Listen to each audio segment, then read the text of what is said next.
Hello everyone! Welcome back to my channel. For today's video, I am going to do a quick review of this newly launched product from the brand LUXE ORGANIX.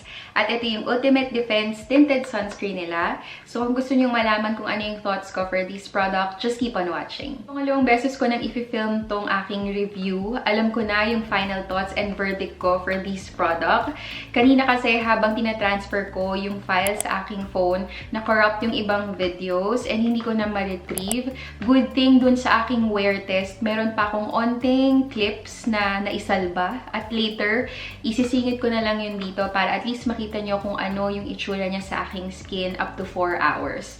So guys, kung nagtataka din kayo paano ako nakabili nitong LUXE ORGANIX na Ultimate Defense Tinted Sunscreen, nag-check kasi ako sa luxeorganix.ph IG account nila na meron silang authorized reseller sa Canada na nag-ship ng products dito sa USA.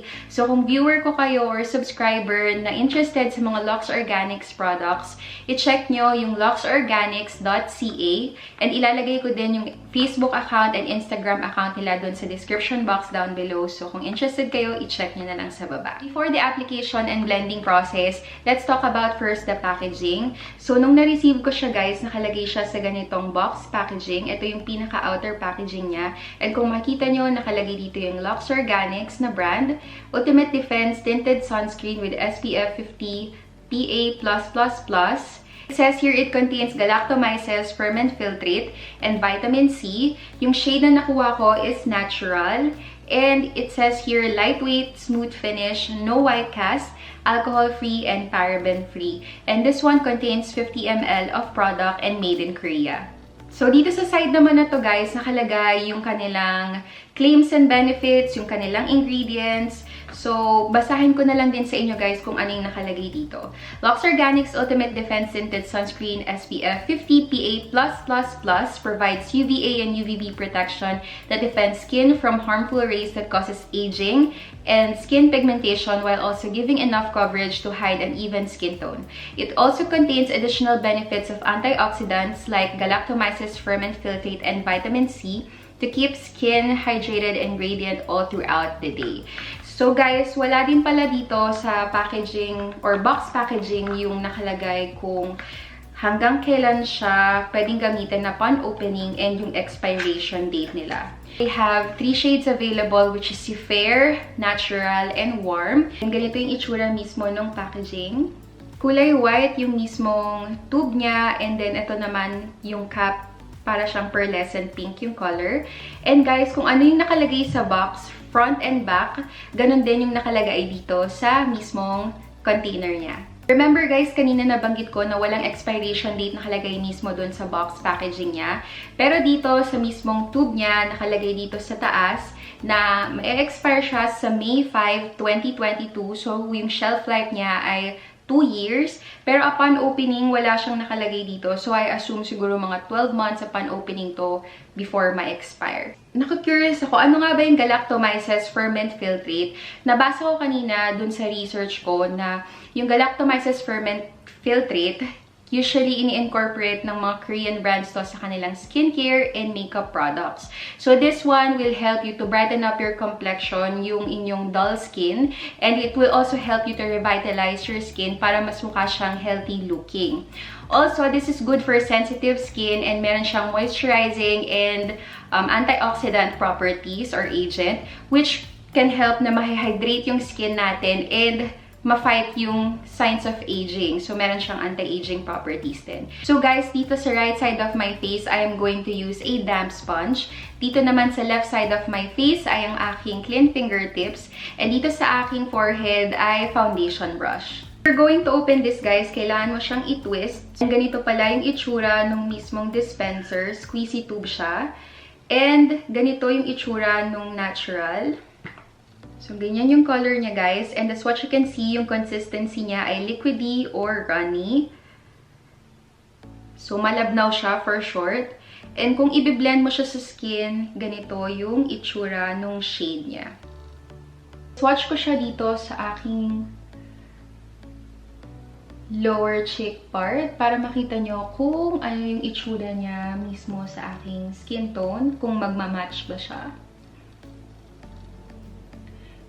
At ganyan yung itsura niya. For shade reference guys, kay Sun Glow, fair yung ginagamit ko. After a while, nag-tone down yung kulay niya or yung tinatawag na nag-oxidize. Kay Skin Tint Sun Shield ng BLK naman ay vanilla. Before butterscotch, pero medyo deeper yung shade nun sa aking tunay na skin tone. Medyo mas darker siya ng onte. And guys, zoom in ko na kayo para makita nyo kung ano yung itsura nito upon application sa aking skin.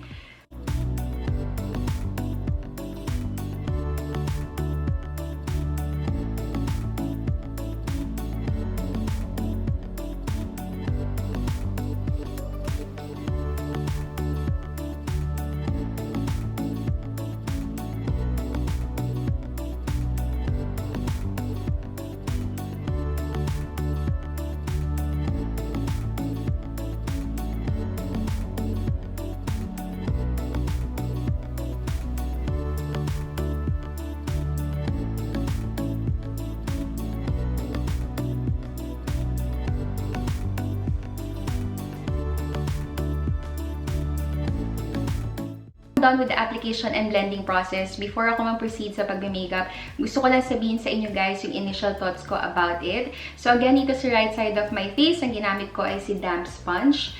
Based on my observation guys, yung entire face ko mukha talaga siyang dewy. Pero dito sa right side of my face, kung saan ko ginamit tong si sponge, mas dewy siya ng onte. Sobrang dali lang gamitin guys ng damp sponge together with the tinted sunscreen. Walang kahirap-hirap mag-blend. Yun nga lang, ang downside lang talaga pag gagamit ng sponge. Tapos medyo liquidy or watery, runny yung consistency ng isang product. Mabilis niyang ma-absorb. So mas madaming product ako guys ginamit dito sa side na to as compared sa rest of my face. So dito naman sa left side, ang ginamit ko ay yung aking fingertips. And na-surprise ako kasi ang bilis lang niyang i-glide on sa face. Ang bilis lang niyang i-blend. So, wala kahirap-hirap guys. Na-blend ko ng maayos itong left side of my face. And to be honest with you, feeling ko parang nagmo-moisturize lang ako. Naman sa aking forehead, I think sa lahat ng pinakamabilis na application, dito ako na-shocked. Kasi, ang bilis talagang ma-blend using a foundation brush. And parang wala pa akong mga 20 seconds na blend ko na ng maigi yung tinted sunscreen sa noo ko. Kaya parang nakakatuwa when it comes to application and blending process. Wala akong masabi kung hindi thumbs up. Gawin ko muna guys yung aking makeup and then I'll be right back to give you my final thoughts and updates pati yung onting clips ng aking wear test. So I'll be right back.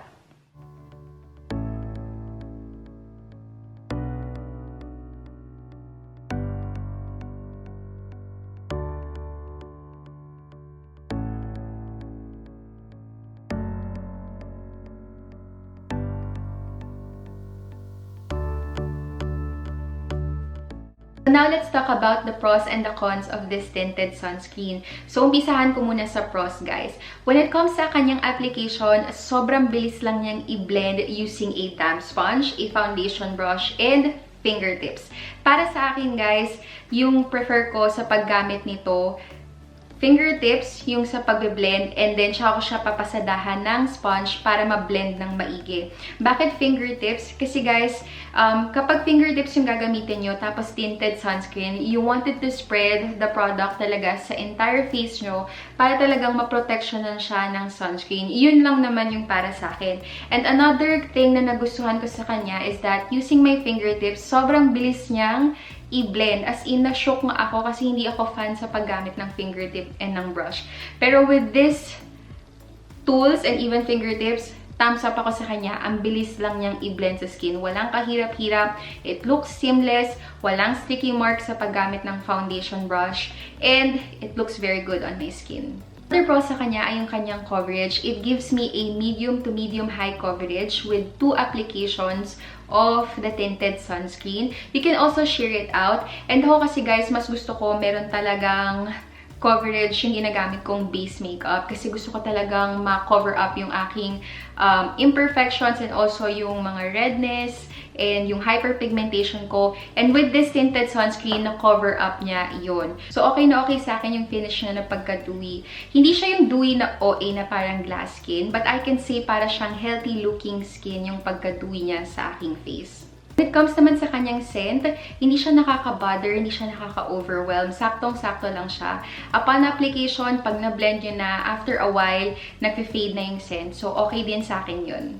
When it comes naman sa kanyang longevity and performance, na-try ko na siya guys for up to 4 to 5 hours kanina. And I can say na okay siya. Actually, ngayon pinagpapawisan ako. And looking at the mirror, hindi ako pa nag-oilan kasi I've been filming this for an hour and a half.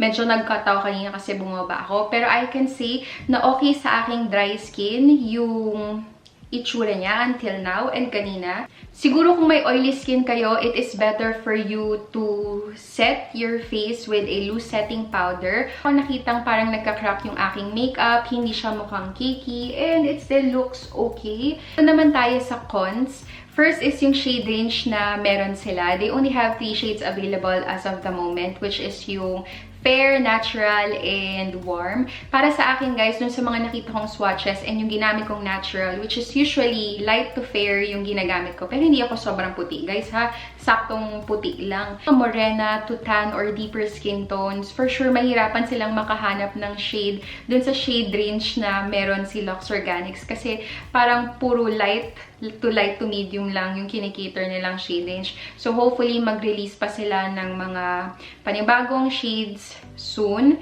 Another is that, napansin ko guys, yung aking skin, I have yellow undertone. So, mapapansin talaga agad sa akin kapag neutral or pinkish or any undertone na different. Kanina tinanong ko si Daddy kung ano yung difference na nakita niya sa aking face and sa aking neck bukod sa naka-makeup ako. Ang sabi niya ay yung kulay. Sabi niya dito parang yellow daw, tas dito parang iba. Hindi niya daw masabi kung ano yung mismong color or parang shade na nakikita niya. So sabi ko, mukha bang grayish undertone? Sabi niya, oo, ayun, yun yung tamang yun yung tamang term daw, grayish undertone. So yun din guys yung napansin ko. Usually for my shade reference pala, kay Sunglow, fair yung ginagamit ko. Kay BLK ay vanilla. It's natural. Medyo darker lang siya ng onti sa aking neck. Hindi siya masyado ma-pick up ng camera. Pero sa personal guys, yun yung nakikita ko at nakikita ni Mark. Parehas kami.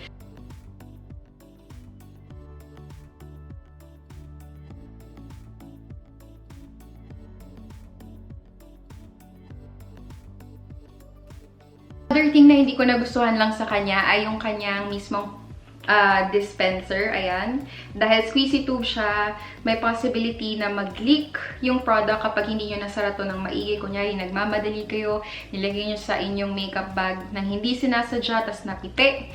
Talagang tatapon yung product. When it comes naman sa white cast, nag-picture ko kanina, okay naman yung itsura ng aking face. Hindi naman siya mukhang lutang. Pero I can see na meron siyang onting hint ng white cast. If you're going to ask me kung marirecommend ko ba sa inyo tong tinted sunscreen from LUXE Organix, definitely yes. This is only for 349 pesos. Hindi siya pricey. Hindi din siya yung sobrang affordable. Somewhere in between lang siya. Na which is para sa akin, it has skincare benefits. Tapos meron pa siyang sun protection, which is very important kapag nasa Pilipinas kayo. Okay na yun guys. It has good coverage. Sabi ko nga sa inyo, nagustuhan ko yung coverage niya, nagustuhan ko yung blendability niya, yung application niya. Siguro sa cons lang na, ayun nga, may pagka-grayish undertone siya and onti lang yung shade range. Okay na rin sa akin itong product na to. Hindi siya yung pinaka-the best na na-try kong tinted sunscreen, but I can say na okay na rin siya for everyday use. And always remember na ang sunscreen, kailangan nire-reapply siya every 2 to 3 hours, guys. So, gumamit kayo ng iba pang klase ng mga makeup products or mga skincare products that it contains sunscreen na pwede nyong ipang-retouch para at least meron pa rin kayong protection. Sana talaga maglabas pa sila ng different colors and sana i-improve pa nila yung mga shade range na meron sila. But overall guys, nagustuhan ko siya. Nasulit to for 349 pesos. Sana nag-enjoy kayo mapanood tong video na to and sana may natutunan kayo sa video na to. If you do like this video, of course, you can click the thumbs up button, and if you want to get notified with my future uploads in this channel, you can click the subscribe or the bell button down below. So thank you so much for watching guys, and I will see you on my next videos. Bye!